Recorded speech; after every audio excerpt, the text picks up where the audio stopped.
प्रधानमन्त्री केपी शर्मा ओलीले नेपालमा कोरोना संक्रमण भयावह हुन सक्ने लक्षण देखिएको बताएका छन्। एक सन्देश जारी गर्दै प्रधानमन्त्री ओलीले महामारी भयावह हुन सक्ने भन्दै सजग रहन सबैमा आह्वान गरेका छन्। सन्देशमा प्रधानमन्त्रीले भनेका छन्, सरकारले सुरुदेखि नै चालेका प्रभावकारी कदमका कारण अहिलेसम्म नेपालमा स्थिति भयावह भइसकेको त छैन, तर भयावह हुन सक्ने लक्षणहरू छन्। सरकारले सुरुदेखि नै चालेका प्रभावकारी कदमहरूका कारण अहिलेसम्म नेपालमा स्थिति भयावह भइसकेको त छैन, तर भयावह हुन सक्ने लक्षणहरू छन्। यदि हामी आफ्नो सतर्कता, आफ्नो तयारी र रोकथाममा हामी सबैको समझदारीपूर्ण ऐक्यबद्धता भएन भने यस महामारीले भयावह रूप लिन सक्दछ। त्यसकारण हामी सजग हुन जरुरी छ। प्रधानमन्त्री ओलीले रोकथामका लागि ऐक्यबद्धता आवश्यक हुने भन्दै यदि त्यस्तो नभएमा महामारीले भयावह रूप लिन सक्ने औल्याएका हुन्। उनले यदि आफ्नो सतर्कता, आफ्नो तयारी र रोकथाममा हामी सबैको समझदारीपूर्ण ऐक्यबद्धता भएन भने यस महामारीले भयावह रूप लिन सक्दछ। त्यसकारण हामी सजग हुन जरुरी छ, प्रधानमन्त्री ओलीले भने।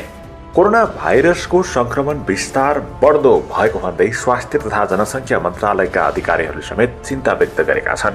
उनीहरूले 1.5 महिनादेखि जारी लकडाउनले मुलुकमा संक्रमणको विस्तारलाई पछाडि धकेले पनि रोक्न भने नसकेको औल्याएका छन्। लकडाउनले संक्रमणको गति कम गरेर योसँग जुझ्न आवश्यक तयारीका लागि समय दिएको एपिडेमियोलोजी तथा रोग नियन्त्रण महाशाखाका निर्देशक एवं भाइरोलोजिस्ट डाक्टर वासुदेव पाण्डेले बताए। दुबईबाट फर्किएका कैलालीका एक युवकमा संक्रमण पुष्टि भएकोमा पछि कुनै ट्राभल हिस्ट्री नहेरी उनकी 34 वर्षीय भाउजूमा समेत संक्रमण देखिएपछि चिन्ता थपिएको थियो। माघ 9 मा कोरोना भाइरस पहिलो केस देखिएकोमा हामीले हाल यो समाचार तयार पार्दासम्म 101 जनामा संक्रमणको पुष्टि भएको छ भने 22 जना निको भएर घर फर्किसकेका छन्।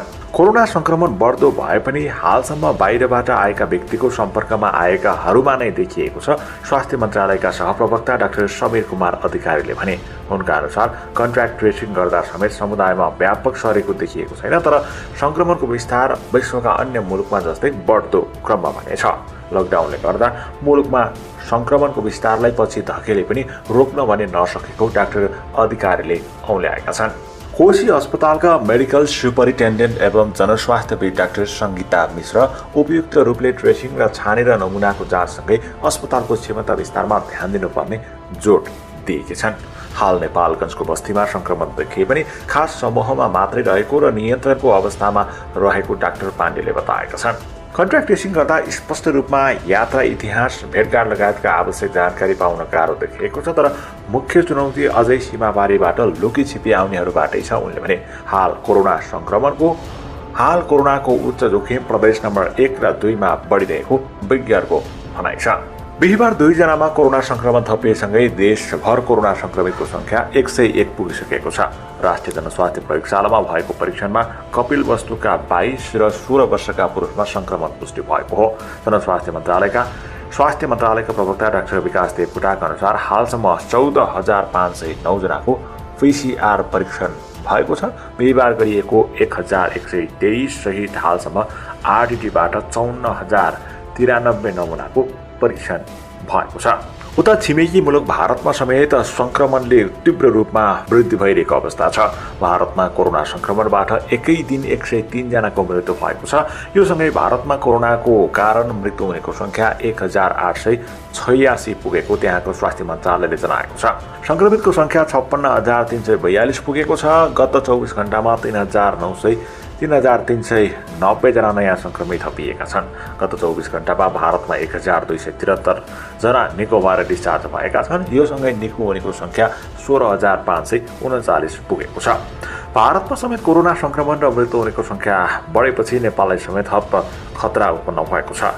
सीमा नाकाबाट लुकी छिपी भारत पक्षबाट नै भारतीयहरू सीमा नाकाबाट लुकी छिपी नेपाल प्रवेश गर्ने क्रम समेत नरोकिएकाले चिन्ता थपिएको हो।